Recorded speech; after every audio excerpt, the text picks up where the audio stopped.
ખૂબ જ સરળ સ્વભાવ અને હસમુખા ચહેરાવાળા. એટલે બાળકોને એમને ડર તો હોય જ નહીં. 31 વર્ષ સુધી કોઈ ફરિયાદ નહીં કે જયંતિભાઈએ અમને ટપલી મારી. માસ્તર જાણો છો ને બધા માસ્તર, બધા આમ આપણી લોકલ ભાષામાં કહીએ છીએ. તો માસ્તર શબ્દ મારા મતે હું તો એમ કહું કે જે માનું સ્તર રાખીને જે ભણાવે ને એને આપણે માસ્તર કહીએ છીએ. કે ઘરમાં માં ભણાવે એના કરતા વધારે જો કોઈ ભણાવે છોકરાઓ તો એ માસ્તર એને કહી શકીએ તો યોગ્ય આપણે એને માસ્તરને કહી શકીએ છીએ.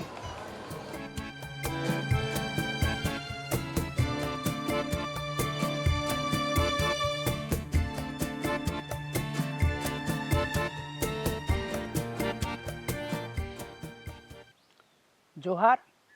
ડિસિઝન ન્યૂઝ ગુજરાતી પર આપની સાથે હું ડૉક્ટર અવિનાશ. આજ સુધી જે મીડિયામાં તમે જોયું હશે કે આપણે શિક્ષણ મંત્રી સાથે મીડિયાએ વાત કરી હશે, શિક્ષણ અધિકારીઓ સાથે વાત કરી હશે, પણ જેની સાથે બાળપણથી લઈને યુવાની અને યુવાનીથી લઈને જે માણસ સફળતા તરફ દોરાય છે ત્યાં સુધી જે મહત્ત્વનું ભાગ ભજવે છે એવું પાત્ર વિશે આજ સુધી કોઈ મીડિયા એના વિશે ચર્ચા નથી કરતું. એની સમસ્યાઓ, એના પ્રશ્નો, એ કેવી રીતે સંઘર્ષ કરીને એ બાળકનું ઘડતર કરે છે અને બાળકને એનું ભવિષ્યનું ઘડતર કરીને યુવાની અવસ્થામાં કેવી રીતે સફળ થવું એના વિશે જે માર્ગદર્શન આપે છે એવા એક શિક્ષકનું પાત્ર જે છે એ આપણી સાથે સતત સંકળાયેલું રહે છે. આપણે જાણીએ છીએ કે મા બાપ કરતાં બાળક જે હોય છે એ શિક્ષક સાથે વધારે રહે છે, એની સાથે વધારે સમય પસાર કરે છે. અને મને તો એવું લાગે છે કે બાળકનું ભવિષ્ય સૌથી પહેલાં મમ્મી પપ્પા કરતાં પહેલાં શિક્ષક જુએ છે અને શિક્ષકને પહેલાં ખબર પડે છે કે આ બાળક શું બનશે અને એ અનુરૂપ એ એમની પાછળ સતત મહેનત કરતા હોય છે. શિક્ષક એક એવું પાત્ર છે જે સમાજમાં સમાજના ઘડતર, બાળકનું ઘડતર તો ખરું જ, સાથે સાથે સમાજનું ઘડતર પણ કરવામાં એ અમૂલ્ય ફાળો આપે છે. તેમ છતાં શિક્ષક પર અનેક આક્ષેપો પણ થતા રહે છે, અનેક જે લોકો દ્વારા એ આક્રોશનો ભોગ પણ બનતા રહે છે. તેમ છતાં એ પોતાનું કાર્ય આગળ ધપાવતા રહે છે. એ લોકો સામે સમાજ સામે કોઈ બ્લેમ કરતા નથી. પણ ખરેખર એક શિક્ષકની વેદના જાણવાનો પ્રયત્ન કર્યો ત્યારે જે ચાલુ નોકરીએ છે એવા શિક્ષકોને ખરેખર મળવાનું થયું, પણ એમનું એવું કહેવું હતું કે અમે અમારા પ્રશ્નોની રજૂઆત નથી કરી શકતા અને એના કારણે જ અમે એવા શિક્ષકને પસંદ કર્યો છે જે હાલમાં પોતાનું શિક્ષક જે છે એ રિટાયર થયા છે અને આપણી વચ્ચે આવ્યા છે. એમની સાથે આપણે વાત કરવાના છે કે એમના જે જીવન સંઘર્ષો છે, એમના જે બાળપણના જે સપનાઓ હતા તે શું શિક્ષક જ બનવાના હતા કે પછી કેવી રીતે શિક્ષક લાઇનમાં આવ્યા, અને જે શિક્ષકનું એક સંઘર્ષપૂર્ણ જે પાત્ર છે એને સમજવાની કોશિશ કરીશું. એના સામાજિક જીવન વિશે, એમના ધ્યેયો વિશે, એમના ગોલ વિશે, અને જે બાળક આજની જે ભૂતકાળમાં કેવું શિક્ષણથી તેઓ આગળ વધ્યા અને વર્તમાનમાં કેવું શિક્ષણ છે અને ભવિષ્યનું જો બાળકનું ઘડતર કરવું હોય, જીવનનું ઘડતર કરવું હોય તો કેવા શિક્ષણની જરૂર છે વગેરે સવાલો સાથે આપણે વાત કરીશું અને એ જાણવાનો પ્રયત્ન કરીશું કે આખરે શિક્ષક એ કેવું પાત્ર છે.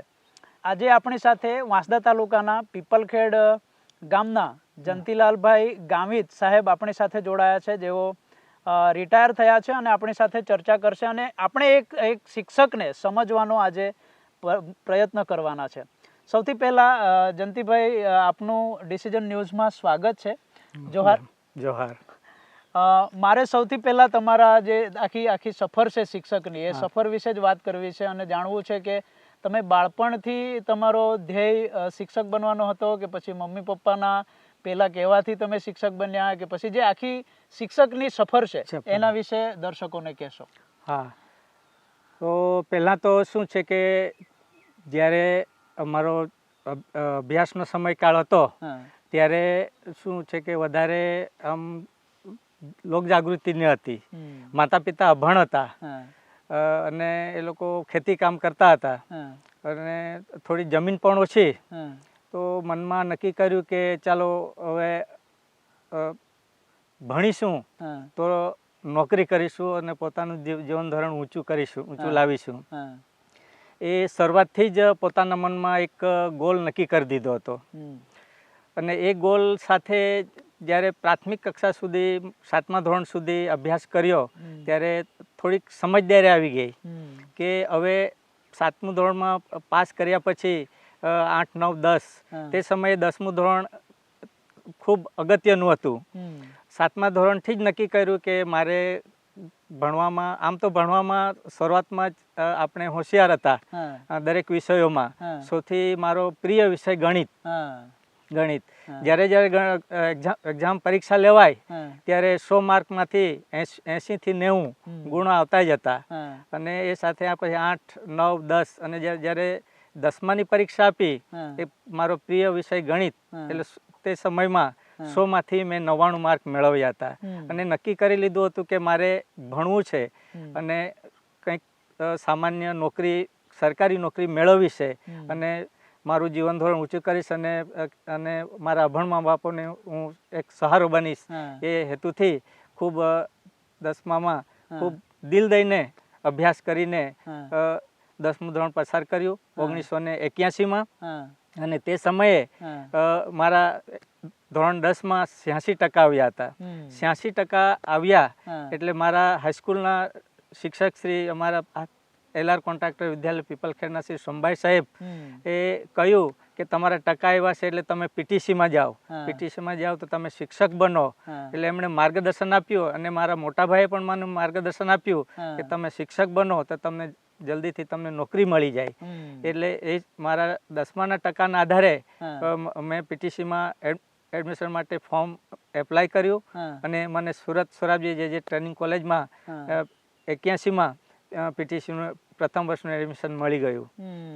બાળપણનું શિક્ષણ કેવું હતું અને તમારું બાળપણ કેવું હતું? બાળપણનું શિક્ષણમાં, પ્રાથમિક શિક્ષણમાં અમારા ગામમાં જ પીપલખેડ પ્રાથમિક શાળામાં જ મેં 1 થી 7 ધોરણ સુધી અભ્યાસ કર્યો.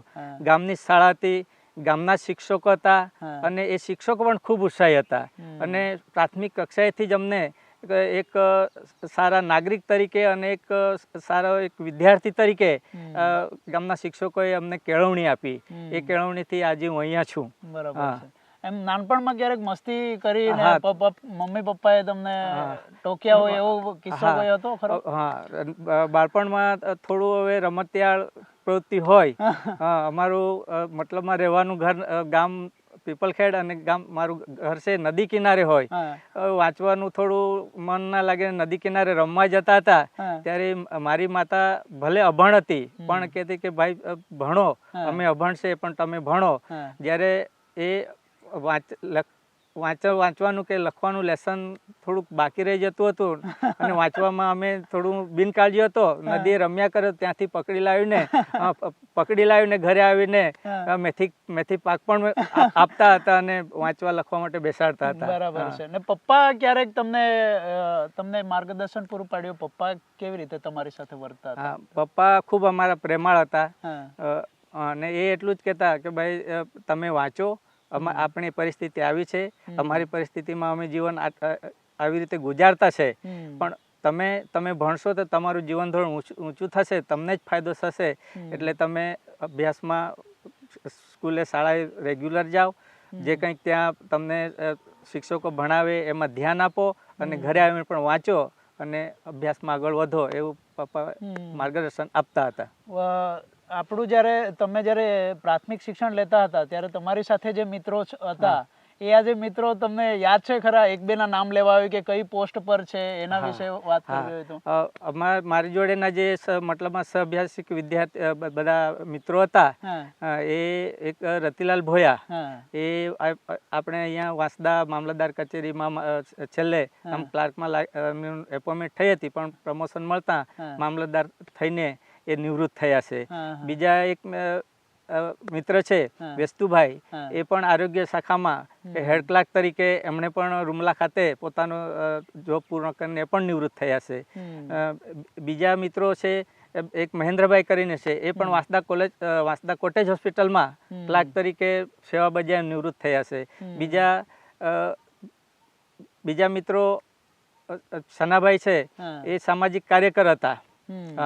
અને એક બીજા છે એક ગોવિંદભાઈ કરીને હતા, એ પણ એક સામાજિક કાર્યકર તરીકે રહ્યા છે.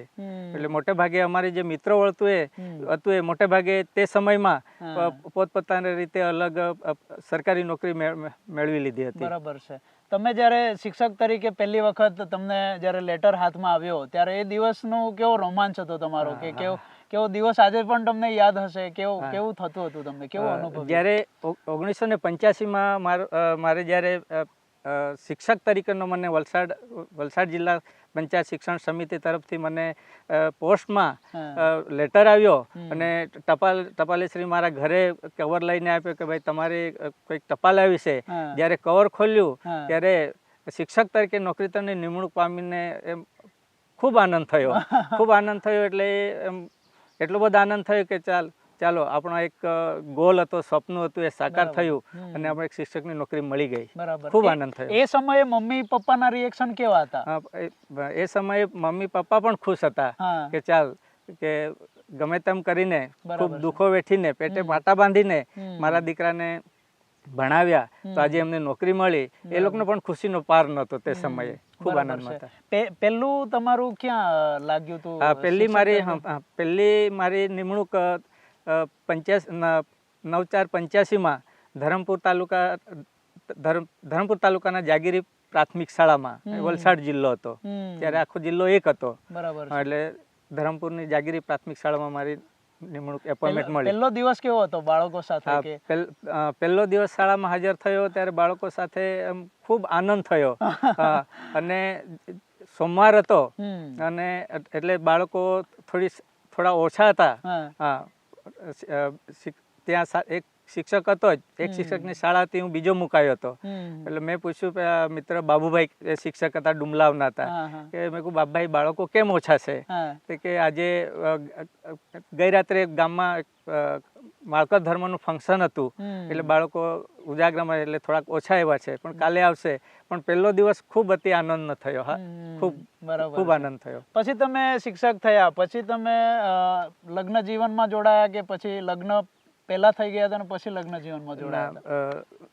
નોકરી શિક્ષક બન્યા પછી આ સામાજિક મતલબમાં સામાજિક લગ્નમાં પાછળથી જોડાયો. 89માં મારું મેરેજ થયું. બરાબર છે. આજે પરિવારમાં કોણ કોણ છે? આજે પરિવારમાં મારે પત્ની છે અને એક બેબી છે.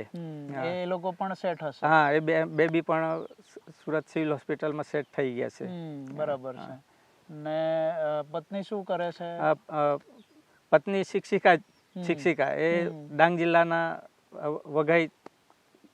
વઘઈની સરદાર શાળામાં એ સર્વિસ કરીને એ પણ નિવૃત્ત થયા છે હમણાં. બરાબર છે.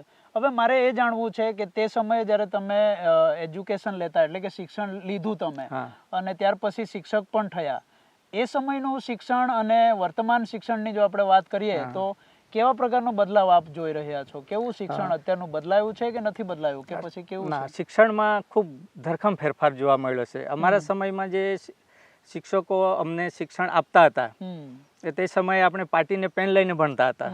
આજે એ પાટીને પેન ભૂલાઈ ગઈ છે. અને તે સમયનું શિક્ષકો જે, અને તે સમયના બાળકો પણ, અમારા વખતના હું વાત કરું છું, તે સમયના બાળકો પણ એમ એકાગ્ર અને ચિત્ત મને વર્ગમાં સાહેબ ભણાવે કે બેન ભણાવે તો ખૂબ ચિત્ત દઈને સાંભળતા હતા. ત્યારે અત્યારના જે માહોલમાં જે બાળકો છે, અત્યારે ટેકનોલોજીનો પણ વિકાસ થયો છે, ત્યારે બાળકો એટલા બધા એમ વર્ગમાં આપણે શિક્ષણ કાર્ય કરીએ ત્યારે 2-5 બાળકો આમ તેમ થોડું એ લોકોનું ધ્યાન બારી બાજુ હોય કે બરણા બાજુ જોતા હોય કે એકબીજાને કંઈ આંગળી ચાળુ કરતા હોય. એટલે અત્યારના બાળકો ખૂબ ચંચળ છે. ત્યારે અને અમારા વખતનું જે શિક્ષણ હતું એ બસ શાંત સ્વભાવના બધા, અને અત્યારના બાળકો ચંચળ છે એટલે થોડું એમને વધારે ટકોર કરવી પડે છે અને એમને એના પર વધારે ધ્યાન આપવું પડે. અને બધા જ બાળકો એવા નથી હોતા, પણ કેટલાક બાળકો ખૂબ હોશિયાર છે, એ તરત જ કેચઅપ કરી લે છે. ત્યારે અત્યારના બાળકો આ બધું ટેકનોલોજીના કારણે થોડીક મતલબમાં એ લોકો મોબાઈલ જોતા હોય કે ટીવી જોતા હોય કે આમ તેમ, એટલે મગજમાં એવા વિચારો હોય કે આવું થાય એમ કરીને ચંચળ સ્વભાવના કારણે થોડુંક અત્યારે શિક્ષણમાં થોડુંક બાળકોને આજે કેચઅપ કરવાનું એ એમના ચંચળ સ્વભાવના કારણે કેટલાક બાળકો વધારે કેચઅપ કરી શકતા નથી, આવું એક મારું માનવું છે. હા. એક શિક્ષક તરીકે તમે જ્યારે શિક્ષણ કાર્ય કરતા હો છો ત્યારે તમારી કેવી ઈચ્છાઓ હોય છે? તમે બાળક પાસે શું અપેક્ષા રાખો કે પછી કેવી રીતે? હા, જ્યારે અમે વર્ગમાં શિક્ષણ કાર્ય કરીએ ત્યારે તમામ બાળક, મારા વર્ગ, તમામ વર્ગના બાળક એ પોતાનું અમારું બાળક છે એવો અમે શિક્ષક જ્યારે તરીકે નોકરી કરે છે ત્યારે વર્ગમાં જઈએ ત્યારે અમારે મનમાં ભાવ હોય કે આ મારે દરેક બાળકને હું જે કંઈક જ્ઞાન આપું છે દરેક બાળકને એના મગજમાં ઉતરવું જ જોઈએ, એમને આવડવું જ જોઈએ, એ અમારો ધ્યેય હોય છે. ધ્યેય હોય છે. એ રીતે અમે દરેક બાળકોને ખૂબ પ્રેમથી એમને શિક્ષણ આપીએ અને ન સમજ પડે તો બાળકોને વારંવાર કહીએ છીએ કે તમને આમાં ન સમજ પડતું હોય તો તમે 5 વખત આ ચેપ્ટર અમને ચલાવવા માટે, તમને સમજાવવા માટે તૈયાર છે, પણ તમે બરાબર એમ ગ્રહણ કરી લો. એ રીતે ગ્રહણ કરો અને શીખો અને યાદ રાખો. આગળ એવું કહેવાતું કે શિક્ષણ સાથે અન્ય પ્રવૃત્તિઓ પણ બાળકોને કરાવતો જેથી એનો સ્વવિકાસ થાય, કંઈક બીજું જનરલ નોલેજ તરીકે પણ એમને ભણાવતો. તમારા વખતમાં એવું કંઈ હતું ખરું કે તમે જનરલ નોલેજ સાથે શિક્ષણ? સહઅભ્યાસિક પ્રવૃત્તિઓ તે વખતે સારી થતી હતી. સારી થતી, બાળકો એનો વિકાસ પણ બાળકોને સારો થતો હતો. દાખલા તરીકે એક ચિત્ર સ્પર્ધા રાખવામાં આવે, ચિત્ર સ્પર્ધામાં તો તમામ બાળકોને એમાં પ્રોત્સાહિત કરવાનું અને એમાંથી પ્રોત્સાહિત કરે એટલે બાળકોને કહી દે કે તમને જેવું આવડે તેવું ચિત્ર તૈયાર કરો. એટલે બાળકો કેટલાક બાળકોને ડ્રોઈંગ ચિત્રકામ આવડતું ન હોય તો એ સંકોચ અનુભવે કે મને નહીં આવડે, પણ એમને ખૂબ પ્રેમથી સમજાય કે દીકરા જેવું આવડે તેવું, ભલે ને પછી તમે એક માનો કે કૂતરાનું ચિત્ર છે, એ કૂતરાનું ચિત્ર પછી તમે એને ગાય જેવું દેખાય તોય વાંધો નહીં, પણ એનું ચિત્ર દોરો. અને માનો કે એક 12માસીનું ફૂલ દોરવાનું કહીએ કે 12માસીનું ફૂલ કઈ ગુલાબનું ફૂલ જે કોઈ ગમે તે જાસૂદનું ફૂલ જેવું બનાવે તોય વાંધો, પણ ચિત્ર દોરે.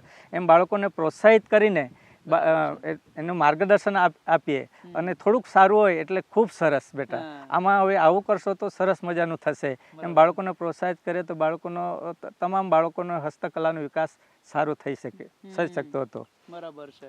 આપણે અત્યારે જો વર્તમાનની વાત કરીએ તો શિક્ષકો, મોટાભાગના શિક્ષકોને એવી ફરિયાદ હોય છે કે શિક્ષણ સિવાયની જે અન્ય પ્રવૃત્તિઓ છે એના લીધે અમે બાળકોને શિક્ષણ નથી આપી શકતા.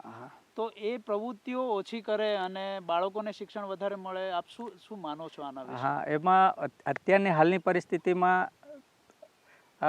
પ્રાથમિક શિક્ષણ ક્ષેત્રે વિવિધ પ્રવૃત્તિઓ ની પણ એમાં સમાવેશ થાય છે અને મારી જાણ મુજબ, મારા મંતવ્ય મુજબ એકની એક માહિતીઓ વારંવાર ઓફિસ દ્વારા માંગવામાં આવે છે. અને અમારા સમય જ્યારે અમે હતો ત્યારે શિક્ષકો વર્ગમાં 24 કલાક શિક્ષક એ વર્ગમાં બાળકો સામે એક કાર્ય કરતો હતો, પણ હાલની પરિસ્થિતિમાં થોડુંક આ નવા પરિપત્રો, સરકારની નવી શિક્ષણ નીતિથી અને બાહ્ય કામગીરીઓ સરકારશ્રી દ્વારા સોંપે છે એટલે શિક્ષક હવે વર્ગમાં ઓછો રહેવા પામે છે. અને એ પ્રવૃત્તિઓ શિક્ષણ વિભાગ દ્વારા કરવામાં શિક્ષણને લગતી જ હોય છે, પણ એમાં શિક્ષક એમાં સંકળાયેલા છે અને વર્ગથી શિક્ષક અળગો રહી જાય છે અને બાળકો અળગા રહી જાય છે. એટલે એમાં થોડુંક ઓછું થાય તો શિક્ષક અને વિદ્યાર્થીઓનું જે એક રાગીતા મુજબ ચાલતું હોય અને શિક્ષક વર્ગમાં જ રહેતો હોય તો શિક્ષણનું સ્તર પણ સારો ઊંચો આવી શકે. આજે આપણે જોઈએ તો દરેક ક્ષેત્રમાં જે છે એ પોલિટિકલી વાતાવરણ સર્જાય છે. તો તમને એવું ક્યારેક અહેસાસ થયો કે મારા સ્ટાફ, એટલે કે તમે જ્યાં નોકરી કરતા હતા ત્યાં કોઈ પોલિટિકલી વાતાવરણ હતું ખરું કે ભાઈ આને સપોર્ટ કરવો, આને નહીં, આને કરવો, આને નહીં, એવું કંઈક પ્રેશર જેવું ઊભું હતું કે તમારી? ના, એવું તો નહીં. શિક્ષક વચ્ચે એવું કંઈ? ના, શિક્ષક વચ્ચે એવું તો નહીં. હવે દરેક શાળામાં પોતાનો સ્ટાફ હોય, એક કુટુંબ જેવો વ્યવહાર હોય અને શિક્ષણ એ એક વિદ્યાનું ધામ છે. એમાં ભલે 5 વાગ્યા પછી એ શિક્ષક બીજા મતલબમાં પોલિટિક્સમાં જતો હોય, પણ શાળામાં આવ્યા પછી બધા એક રહેતા હતા, શાળામાં પોલિટિક્સ લાવતા ન હતા. બહારની જિંદગીમાં એવું કંઈક ખરા શિક્ષકો જે બહારની લાઈફ તો તમારી ખુદની હોય તો એમાં તો તમે કોઈ પણ સામાજિક કામો સાથે કે પછી પોલિટિકલી બેકગ્રાઉન્ડ સાથે તમે સંકળાઈ શકો. તમને એવી ક્યારે ઈચ્છા થઈ કે મારે સંકળાવવું છે પોલિટિકલી રીતે? હવે સરકારશ્રીના નીતિ મુજબ તો હવે કર્મચારી તરીકે મતલબ શિક્ષક તરીકે હતો ત્યારે તો વિચાર તો આવતા હતા પણ ત્યારે અમારાથી જઈ ન શકાય. પણ અત્યારે નિવૃત્ત થયું છું તો હવે કોઈ પણ પોલિટિક્સ સાથે આપણે એમના સાથે કોઈ સારા પોલિટિક્સ હોય તો એમાં સાથે જોડાઈએ, એમનું માર્ગદર્શન લઈએ અને એમના પાસેથી શીખીએ અને સમાજનું કામ કરીએ એવી ઈચ્છા હવે છે. બરાબર છે. સામાજિક જે આપણા સમાજના જે આગેવાનો છે અત્યારે જે આપણી તમે પણ આદિવાસી સમાજના જ છો તો એવું ક્યારે તમને લાગ્યું કે આપણા સમાજમાં શું ત્રુટીઓ છે જેને દૂર કરવી જોઈએ? પ્રશ્નો એવા કયા છે, કઈ સમસ્યાઓ છે, શું ત્રુટીઓ છે? એક શિક્ષક તરીકે તમે તો સમાજ ઘડતર કરો છો તો તમને શું લાગે છે આપણા સમાજમાં શું ખામીઓ છે, શું ત્રુટીઓ છે? હવે સમાજમાં ઊંચે લઈ જવા માટે હું તો એટલું જ કહીશ કે આપણે શિક્ષણ લઈએ, આપણા બાળકોને શિક્ષણ આપો અને જે નવયુવાનો શિક્ષિત છે એ પણ સમજે કે આપણા સમાજને ઊંચે લઈ જવા માટે પોતે શિક્ષણ લે અને સમાજના સારા નરસા કયા છે અને ખરાબ પાસા કયા છે એ નક્કી કરો અને સારા પાસા બાજુ જ જાઓ તો જ તમારું ભવિષ્ય ઉજ્જવળ થશે. હવે એક સમાજમાં આપણે દૂષણ હોય, જાત જાતના દૂષણ હોય, એ દૂષણની બદીમાં આપણે ન પડીએ અને આપણે શિક્ષિત છે એટલે આપણે વિચાર કરવો જોઈએ કે આપણે આપણા સમાજ માટે કે આપણા માટે આ ખરાબ વસ્તુ છે એના તરફ આપણે ન જઈએ અને ત્યાંથી જ અટકી જઈએ. આપણે અટકી જઈએ અને પહેલાં તો પોતે આપણે સુધરી જઈએ તો બીજાને આપણે સલાહ આપી શકીએ અને આપણે પોતે નક્કી કરી સુધરી જાય એટલે બીજાને 10 જણને કહીએ કે ભાઈ આ ખરાબ વસ્તુ છે, આપણા સમાજને બગાડે છે, એટલે એના તરફ આપણે સુધારો કરીને મારા સમાજના નવયુવાને વિનંતી છે કે તમે ખરાબ દૂષણો તરફ ન જાઓ, સારા પાસા જાઓ અને પોતાનું ભવિષ્ય ઉજ્જવળ કરો. બરાબર છે. શિક્ષણ તમે લીધું, શિક્ષણ સાથે શિક્ષક પણ બન્યા, એ દરમિયાન કોઈક એવો સંઘર્ષનો કિસ્સો જ્યાં તમને એવું લાગ્યું કે હવે મારાથી ઊભું ન થવાય, હવે હું હારી ગયો છું, એવો કોઈ કિસ્સો યાદ છે તમને કે તમે નાસીપાસ થયા હોય? નાસીપાસ થયા તો મારી નોકરી દરમિયાન જ અમારે એક શાળામાં જેવો પ્રસંગ હતો, થોડુંક મુખ્ય શિક્ષકના ચાર્જમાં. ત્યારે થોડુંક એ હતું શિક્ષણના પ્રશ્નો પણ એમાં પોલિટિક્સ પડી ગયું અને થોડુંક પરેશાન થયો ત્યારે થોડો નાસીપાસ હતો પણ આખરે કહેવાય છે ને સત્ય એ સત્યનો વિજય થાય છે. હું સાચો હતો અને મારો વિજય થયો એટલે પાછો નાસીપાસ થોડું હતો પણ પાછો એમાં હું લાઈન પર આવી ગયો. બરાબર. શું કિસ્સો હતો એમાં થયું હતું કે પીપલખેડ શાળામાં કે મુખ્ય શિક્ષકનું જે ચાર્જ આપવાનો હોય સૌથી સિનિયર શિક્ષકો એમને આપવામાં આવે. શાળાનો સૌથી સિનિયર શિક્ષક હું હતો પણ ત્યારે મારે શિક્ષકની ઘણા હજુ નોકરી કરવાની બાકી હતી ને એક વડીલ શિક્ષક આવેલા હતા. એ કહે કે મને શાળાનો મુખ્ય શિક્ષક અને કેન્દ્ર શિક્ષકનો ચાર્જ આપો તો હું નિવૃત્ત થાય તો મુખ્ય કેન્દ્ર શિક્ષક તરીકે હું નિવૃત્ત થાઉં. પણ જ્યારે એમને શાળાનો ચાર્જ સંભાળી લીધો ત્યારે એમણે ગામના જ બીજા અન્ય સ્ટાફ મારફતે એમને ચડામણી કરી કે હવે તમને મેં હેરાન કરો, એટલે નોકરીમાં થોડું ઘણું એમ મારું જુદાઈ પણ રાખતો હેરાન કરતો હતો અને પછી મેં મારો પાછો હક લેવા માટે મેં નીતિ નિયમ મુજબ ઓફિસોમાં બધું લેટરો આપ્યા. ત્યારે થોડોક વિવાદ થયો અને થોડોક માનસિક પરેશાન થયો. આખરે પછી મને ચાર્જ આપી દીધો હતો. શિક્ષણ દરમિયાન તમારી જે કારકિર્દી હતી એની સફર કેવી હતી? ક્યાંથી સ્ટાર્ટ કર્યું અને ક્યાં ખતમ કર્યું શિક્ષણનું? શિક્ષક તરીકે તમે ક્યાંથી સ્ટાર્ટ કર્યું? પહેલા જ શિક્ષક તરીકે ધરમપુર તાલુકાની જાગીરી પ્રાથમિક શાળામાં 1985માં 9485માં હું દાખલ થયો અને એ શાળામાં મેં અઢી વર્ષ જેવા ત્યાં ધરમપુર શાળામાં મેં કામ કર્યું.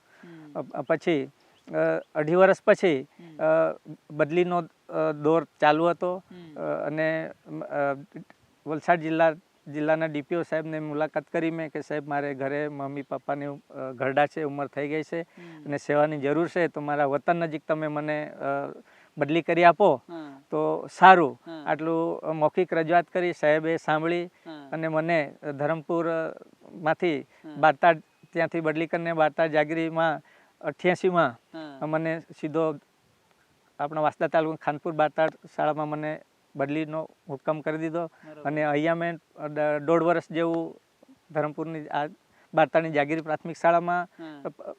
સમય કાઢ્યો. હા. અને પછી હજુ બદલીનો દોર દર વર્ષે આવ્યા જ કરે.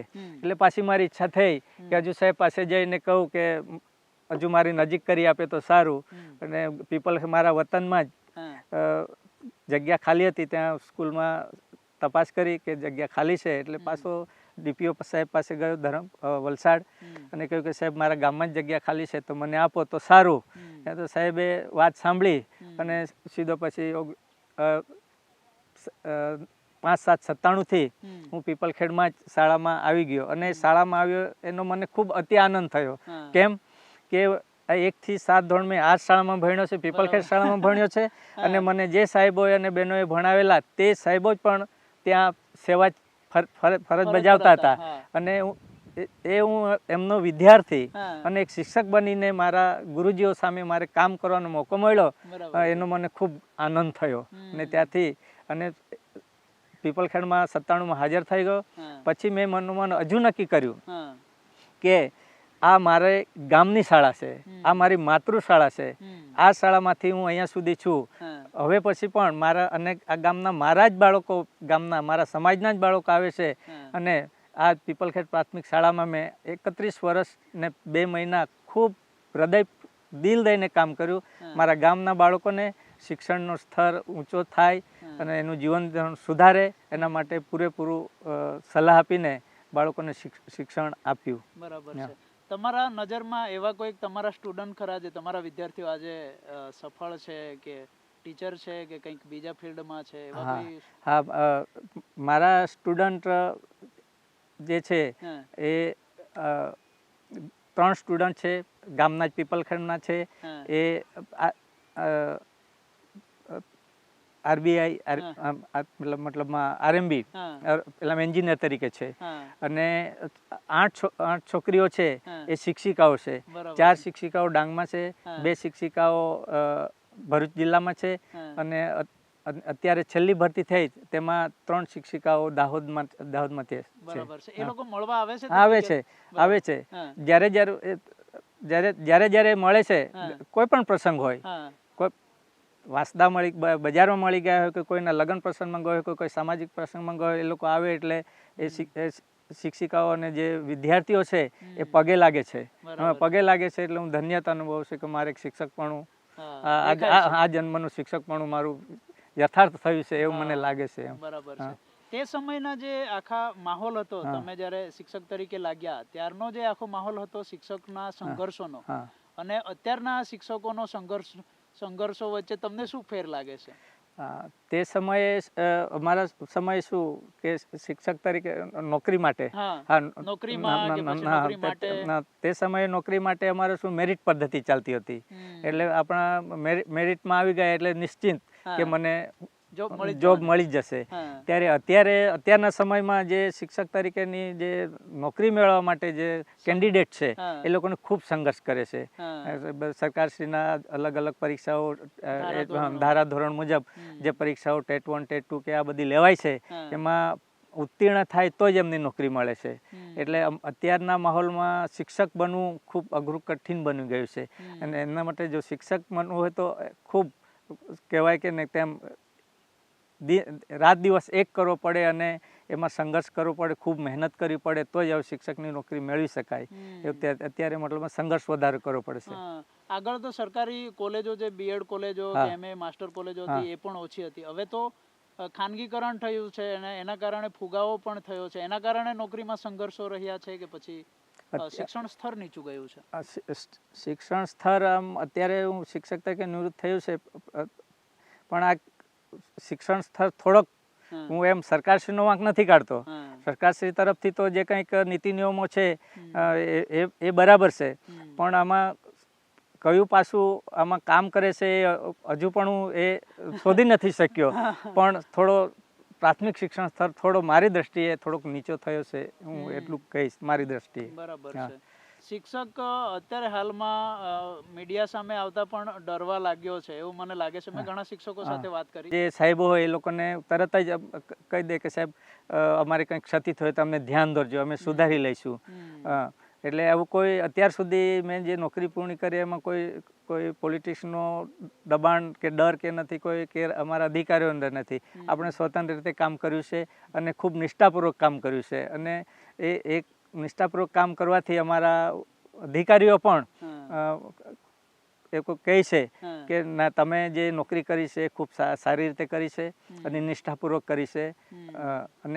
અને અમારા કામગીરીથી અમારા જે કંઈ સાહેબો હતા એ પણ સંતોષ હતો એમનો કે ના તમે શિક્ષક તરીકે સારી એવી સેવા બજાવી છે. બરાબર છે. આપણે વારંવાર જોતા હોઈએ છીએ કે અત્યારે જ્યારે તમે કદાચ ભણ્યા હશો ત્યારે પણ ને અમે ભણ્યા ત્યારે પણ આપણે સાફ સફાઈ કરતા કે પછી બીજી અન્ય પ્રવૃત્તિઓમાં આપણને શિક્ષક જોતરતા.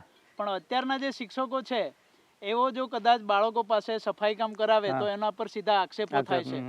એ મીડિયામાં પણ એના ઘણા ઉદાહરણો આપણે જોઈ શકીએ છીએ, ન્યૂઝપેપરોમાં, ટીવી ચેનલોમાં આવે છે.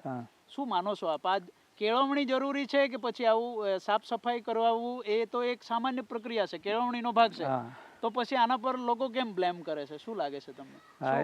મારી દ્રષ્ટિએ આજે બાળકો પાસે કામ આપણે કરાવે એ ફક્ત શાળાનું જ હોય અને એ બાળકો જે શાળાની સમૂહ કાર્ય હોય એ બાળકોને ફક્ત પોતાના જીવનમાં કામ લાગે એના માટે સાફ સફાઈ કરાવતા હોઈએ છીએ અને કરાવવું પણ જોઈએ મારી દ્રષ્ટિએ. તો જ બાળકોને આ કેવી રીતે કામ થાય, સફાઈ થાય, કસાટો પકડીએ કે રૂમની સફાઈ કરીએ કે શાળાનું કેમ્પસ સાફ કરીએ એટલે સ્વચ્છતાના ગુણો બાળકોમાં વિકસે એ દરેક શિક્ષકોને હેતુ હોય. પણ અત્યારે આરટી અંતર્ગત કે બાળકોને કશું કામ સોંપવું નહીં, એ નીતિ નિયમ મુજબ નિયમો એવા ઘડ્યા છે એટલે કેટલાક શિક્ષકો બાળકોને કામ કરાવે તો થોડા ઘણા એને પરેશાન કરે છે. પણ મારી દ્રષ્ટિએ તો એ ન હોવું જોઈએ. બાળક પોતાનો વર્ગ પૂરેપૂરો સાફ સુથરો રાખે તો એના સ્વચ્છતાના ગુણ થઈ જાય, શાળાનું કેમ્પસ ચોખ્ખું રહે તો એમાંથી શીખે, બાગબાની ફૂલ છોડ રોપ્યા હોય અને પાણી નાખે પીવડાવે તો એમાંથી પણ શીખે. અને શાળા સુંદર સ્વચ્છ શાળા કેવી હોવી જોઈએ એ બાળક પોતે એ સફાઈ પણ રાખે અને એમાંથી જોઈ કે એ શાળા સુંદર છે તો કેટલી સરસ લાગે છે, એમાંથી એ બાળક શીખે તો પોતાના ઘરે પણ એ સરસ મજાનું સાફ સફાઈ કરે, સુંદર સારી રીતે સફાઈ રાખે, બાગબાની કરી શકે. એટલે આ જે બાળકોને થોડી ઘણી કામ કરવાની પ્રવૃત્તિ સૌ સમાજ ઉપયોગી ઉત્પાદક કાર્ય કહેવાય. એના માટે મારી દ્રષ્ટિએ હજુ શાળામાં દાખલ કરવું જોઈએ અને બાળકોને વધારે આમ એમની કક્ષા પ્રમાણે કામ કરાવવું જોઈએ, વધારે નહીં શ્રમ કરવાનું કરાવવું જોઈએ. એક શિક્ષક તરીકે તમે બધી જ ઈચ્છાઓ પૂરી કરી, તમારા સપનાઓ પણ પૂરા થયા, તમે શિક્ષક તરીકે નિવૃત્ત પણ થયા છો. હવે પછી શું? હવે તમારી કઈ ઈચ્છા બાકી રહી કે તમારે આ કરવું છે? હવે શિક્ષક તરીકે ખૂબ સારી રીતે કાર્યકાળ પસાર કરી દીધો. અને એક વાત હું એ પણ કહીશ કે શિક્ષક સાથે નોકરી સાથે આપણે શિક્ષક યુનિયનમાં પણ આપણે નિડરતા પણ ફરજ નિભાવી છે. વાંસદા તાલુકા પ્રાથમિક શિક્ષક સંઘના મહામંત્રી તરીકે પણ મેં 21 વર્ષ સુધી સેવા આપી. જિલ્લા સંઘમાં પણ કારોબારી સભ્ય સેવા આપી અને છેલ્લે ટીચર સોસાયટીમાં પણ પ્રોમિનન્ટ સભ્ય તરીકે સેવા આપી. એટલે થોડુંક આપણે સામાજિક કામ એટલે શિક્ષકોના કામ માટે ખૂબ સતત દોડતા રહ્યા. જ્યારે સંઘમાં મહામંત્રી તરીકે સેવા બજાવી ત્યારે નાના મોટા શિક્ષકોના પ્રશ્નો હોય એના માટે આપણે ખૂબ પ્રશ્નો ઉકેલવા માટે ખૂબ પ્રયત્ન કર્યા અને શિક્ષકોને સંતોષ અને સાહેબો સાથે સંકલન કરીને એ પ્રશ્નો હલ કર્યા. એટલે એક સેવા નિવૃત્તિ શિક્ષક તરીકે હતો ત્યારે પણ છે અને નિવૃત્ત તરીકે ત્યારે હવે એમાં થોડો જોશ વધ્યો કે હવે કોઈ પોલિટિકલ પાર્ટી સાથે જોડાઈને સમાજ સેવા કરવાની ઈચ્છા છે. બરાબર છે, બરાબર. એક હવે મારો લાસ્ટ ક્વેશ્ચન છે કે એક શિક્ષક એટલે શું? તમને શું લાગે છે એક શિક્ષકની વ્યાખ્યા શું હોઈ શકે? એક શિક્ષકની વ્યાખ્યા, શિક્ષકની વ્યાખ્યામાં હું મારા મતે કહીશ, શિક્ષક ખૂબ સીધો, સરળ સ્વભાવનો અને એના વિચારો ઉચ્ચ હોવા જોઈએ. એ બાળકોને પણ કેળવી શકે અને સમાજના યુવાનો પણ કેળવી શકે અને પોતાના કુટુંબને પણ આગળ લઈ જાય, પોતાના પરિજનોને પણ આગળ લઈ જાય અને ગામમાં પણ સારું મતલબમાં માર્ગદર્શન આપી શકે એવો એક સરળ સ્વભાવનો શિક્ષક હોવો જોઈએ. અને શિક્ષક એવો હોવો જોઈએ કે કોઈ પણ પોલિટિક્સમાં જાય તો આવું નહીં ને તેવું નહીં, બધા સાથે ખૂબ પ્રેમ ભાવ સાથે જીવન જીવવું જોઈએ અને બધાને સાચો માર્ગ બતાવવાવાળો શિક્ષક હોવો જોઈએ. કોઈનું ખરાબ ન ઈચ્છતો હોવો જોઈએ, કોઈનું ખરાબ ન ઈચ્છતો હોવો જોઈએ અને બધા સાથે ખૂબ પ્રેમ ભાવ સાથે હળી મળીને રહેવું જોઈએ. એક સમાજમાં એક પોતાનું આગવું એ પોતાના અંતિમ શ્વાસ સુધી લોકોને યાદ કરે એવું જીવન જીવવાવાળો એક શિક્ષક હોય તો મારી દ્રષ્ટિએ આવો હોવો જોઈએ એવું માનું છું. બરાબર છે. આવનાર પેઢી જે શિક્ષક લાઈનમાં આગળ આવવાની છે, જે બાળકોના ભવિષ્ય હવે પછી ઘડતરમાં રહેશે, એ નવયુવાનોને, એ શિક્ષક પેઢીને શું કહેશો તમે? હવે આ નવયુવાનો, અત્યારે નવ શિક્ષકોને હું એટલું જ કહીશ કે અત્યારે તે સમયનો માહોલ અલગ, અત્યારનો ટેકનોલોજીનો માહોલ અલગ છે. એટલે અત્યારે આપણે સમય સાથે તાલ મિલાવીને કામ કરો તો તમે આગળ વધશો. જો સમય સાથે તાલ ન મિલાવશો તો તમે બરાબર ફરજ અદા કરી શકશો નહીં. એટલે સમય સાથે કદમ ને કદમ મિલાવીને તમે એમાં સહયોગ આપશો તો તમે જરૂર આગળ સ્પષ્ટ રીતે તમે આગળ વધી શકશો, એવું મારો એમને સંદેશ છે. બરાબર છે.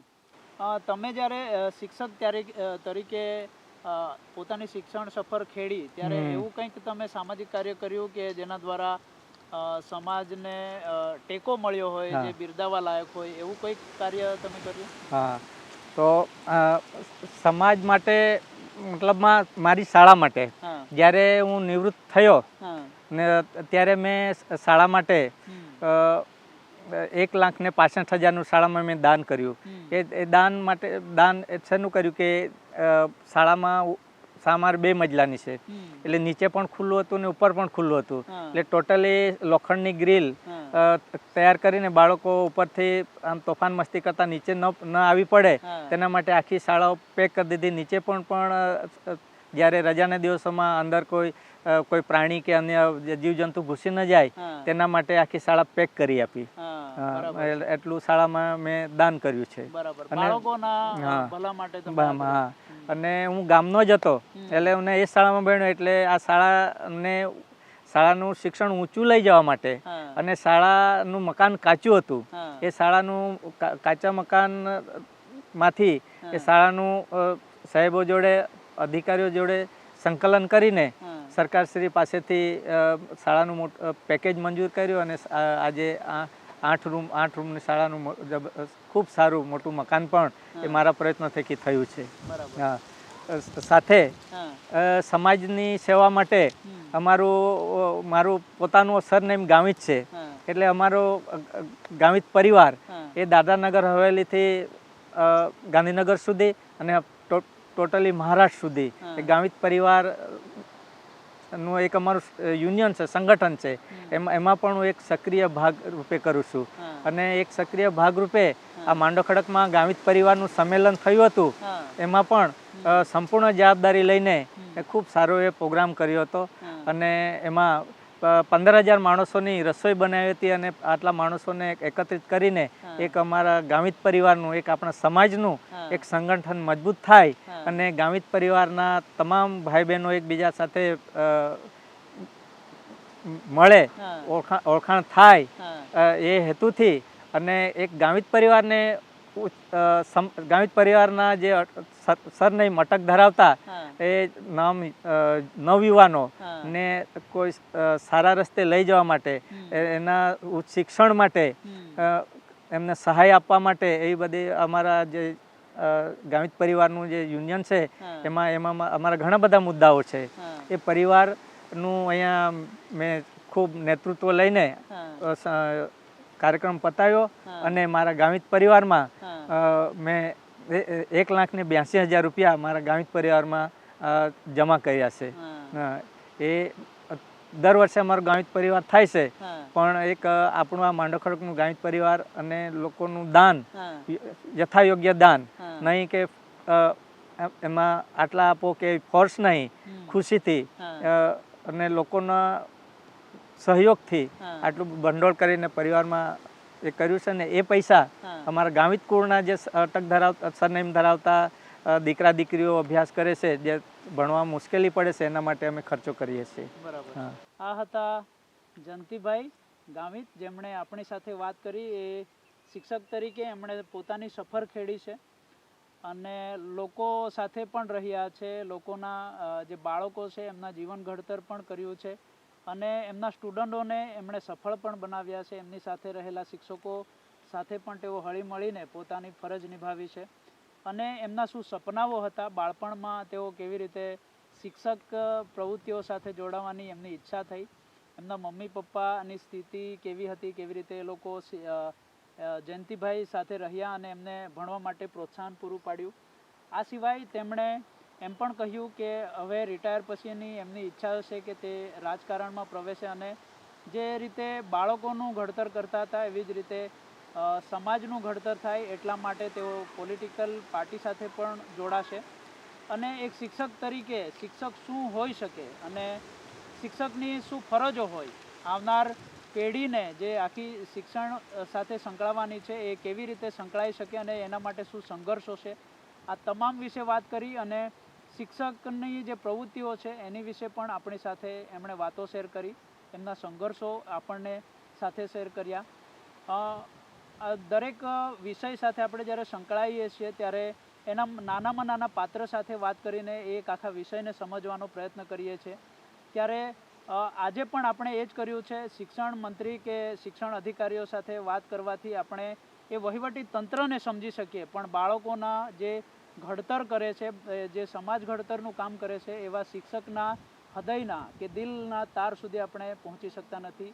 એટલે આપણે આજે શિક્ષક સાથે વાત કરી અને એમના જે આ દિલ સાથે જે જોડાવાનો પ્રયત્ન કર્યો એમાં આપણે સફળ રહ્યા હોય તો તમે પણ આવા જે નાના સ્તરે કામ કરે છે એવા લોકો સાથે જોડાવો અને એમના જે વિચારો છે એમને જાણવાનો પ્રયત્ન ડિસિઝન ન્યૂઝ દ્વારા કરો એવી અપેક્ષા રાખીએ છીએ.